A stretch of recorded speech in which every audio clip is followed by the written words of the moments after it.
कि क्या फ्रांस के आगे कोई टीम है जो टक्कर ले सकती है। देखिए, निश्चित तौर पर आप काइलिन एम्बापे को बिल्कुल भूल नहीं सकते हैं। नॉर्वे जो जीत का जो जश्न है, उनका मनाने का तरीका कुछ डिफरेंट है। वो क्या है आखिर? इस विश्व कप में 6 गोल कर चुके हैं। कुल 18 मैचों में 18 गोल कर चुके जी, हैं। नॉर्वे का जो अगला मैच जो कि ब्राजील के साथ है, उसमें परफॉर्मेंस कैसी रहती है? दोनों टीमें काफ़ी मजबूत है। अब मेसी और एम्बापे के जो गोल का डिफरेंस है, सिर्फ 1 गोल का रह गया है। राजीव जी, आपने देखा होगा क्या बाइसिकल किक जी, लगाई थी उन्होंने 35वें मिनट में। नमस्कार, अमर उजाला में आपका बहुत बहुत स्वागत। मैं राजीव सिन्हा। फ्रांस जो इस बार वर्ल्ड कप के दावेदारों में से एक, या यूं कहें कि सबसे बड़े प्रबल दावेदार हैं। कल उन्होंने अपना नॉकआउट मैच बहुत ही आसान तरीके से जीता। तो क्या उससे दावेदारी और मजबूत कर ले, या उसके आप हेमंत जी हमें आप ये बताएं कि क्या फ्रांस के आगे कोई टीम है जो टक्कर ले सकती है, जैसा बिल जिस टाइप का परफॉर्मेंस खासकर एम्बापे वगैरह ने दिया है। बिल्कुल, जिस तरीके की ये टीम खेल रही है, 2018 की चैंपियन, बहुत ज़बरदस्त फॉर्म में लग रहे हैं और उन्होंने अपने खेल का स्तर बना करके रखा हुआ है।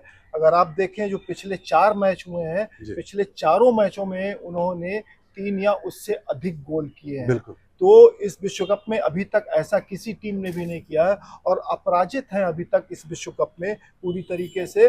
और अपने खेल का जो उन्होंने प्रदर्शन करके दिखाया है, वो उनका स्तर वाक़ई में बहुत है। बहुत लाजवाब, बहुत ही अच्छे ढंग से उन्होंने अपना खेल अभी तक दिखाया है और सारे ही मतलब जो एस्पेक्ट्स होते हैं उस पर वो बिल्कुल जो कोच चाहे डिडियर वो डेस्चैम्प है, फॉरवर्ड हो, डिफेंस हो, सारी चीज इनकी। बिल्कुल वो जो फॉरवर्ड लाइन, मिडफील्ड, डिफेंस सब में ही बहुत अच्छा करके दिखा रहे हैं। और जो कोच डेस्चैम्प हैं, उनकी योजनाओं को बिल्कुल अमली जामा पहना रहे हैं फ्रांस के खिलाड़ी। और क्या कल कमाल की विक्ट्री हासिल की उन्होंने, बड़ी आसानी से स्वीडन को 3 गोल से हरा दिया। बिल्कुल। और लगातार ये 5वां मैच है विश्व कप का, राजीव जी, जब उन्होंने विश्व कप में 3 या उससे अधिक गोल करके जीत हासिल की है।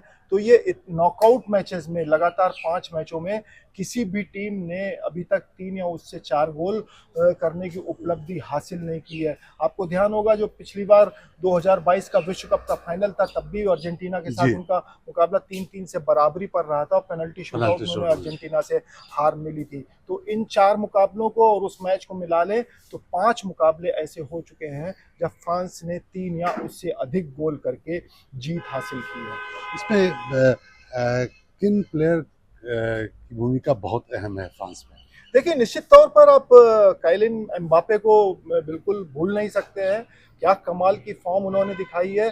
6 गोल कर चुके हैं इस विश्व कप में अब तक। कल उन्होंने 2 गोल किए, जो स्वीडन के खिलाफ 3-0 से जीत मिली, उसमें उन्होंने 2 गोल करके फ्रांस की विजय की जीत की स्क्रिप्ट लिखी। तो कप्तान है टीम के, पिछले विश्व कप का अनुभव है उनको। 2018 के जब चैंपियन बनी थी फ्रांस की टीम, तब भी उन्होंने 8 गोल उस विश्व कप में किए थे। पिछले विश्व कप में उन्होंने 4 गोल किए। इस विश्व कप में 6 गोल कर चुके हैं। कुल 18 मैचों में 18 गोल कर चुके जी। हैं। और जो इस विश्व कप से पहले लीडिंग गोल स्कोरर थे, मिरोस्लाव क्लोसे जर्मनी के, जो 16 गोल करके शीर्ष स्थान पर थे, उनको भी पीछे छोड़ दिया है एम्बापे ने।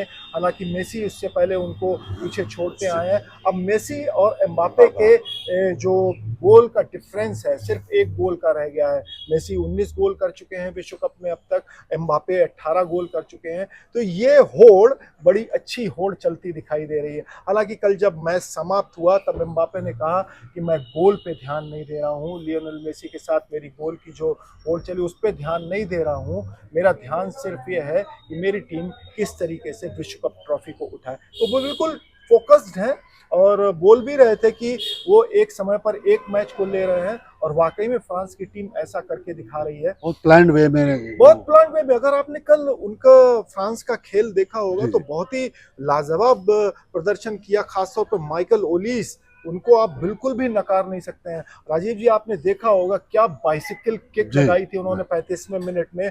और अगर वो गोल हो जाता तो वो इस विश्व कप का सबसे दर्शनीय और सबसे अच्छा गोल होता है। उन्होंने जो बाइसिकल किक ली पेनल्टी बॉक्स के अंदर से, वो सीधे गोलकीपर को भी बीट कर गई और गोलकीपर को बीट करके जब वो राइट गोल पोस्ट से टकरा करके डेम्बेले के पास गई, डेम्बेले भी उस पर गोल नहीं कर पाए, लेकिन क्या कमाल का बिल्कुल प्रयास था ओलिसे का। और वो अब तक इस विश्व कप में 5 गोल में सहायता कर चुके हैं, यानी कि 5 असिस्ट कर चुके हैं।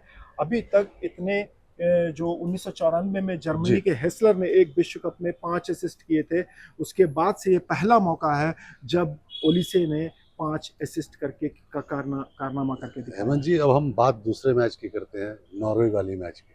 उसके बाद उसमें भी नॉर्वे बहुत आसानी से मैच जीत गया मेरे ख्याल से।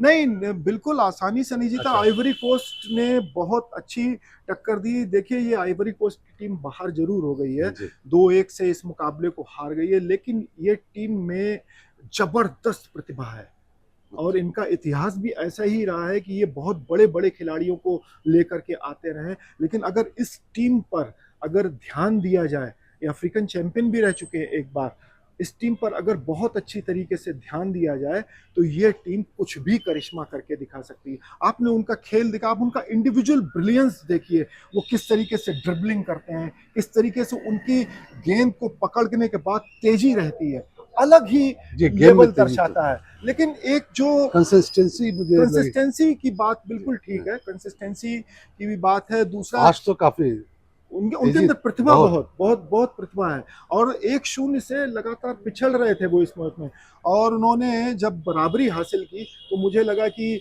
मुकाबला एक बार फिर एक्स्ट्रा टाइम में जाएगा, लेकिन अर्लिंग हालैंड ने ऐसा होने फिर नहीं दिया।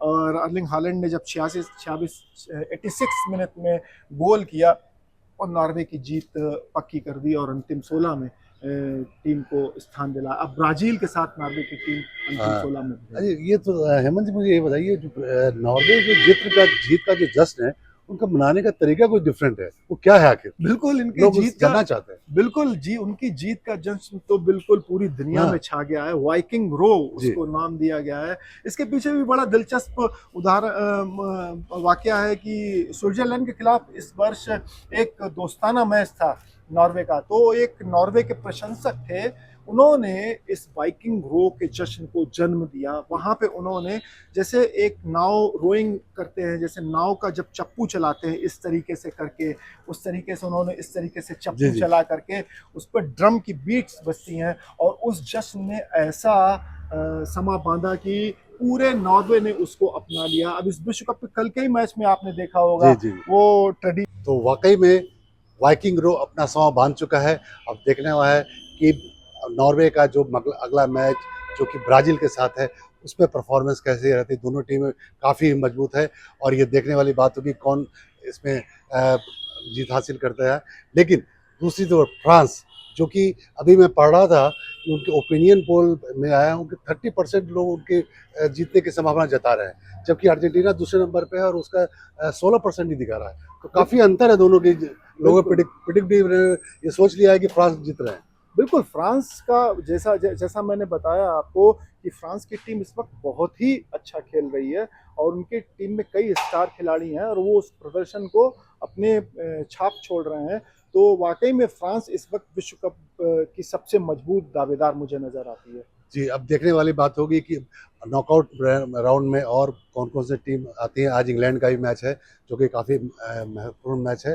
अब ये देखने वाली बात होगी कि कौन टीम प्री क्वार्टर फाइनल में चुनकर आती है, प्री क्वार्टर फाइनल में चुन आती हैं। तो खेल की खबरों के लिए जुड़े रहिए अमर उजाला से। नमस्कार। नमस्कार। अगर आप ये वीडियो YouTube पर देख रहे हैं तो हमारे चैनल को सब्सक्राइब कर बेल आइकन दबाएं और Facebook पर देख रहे हैं तो हमारे पेज को लाइक करें।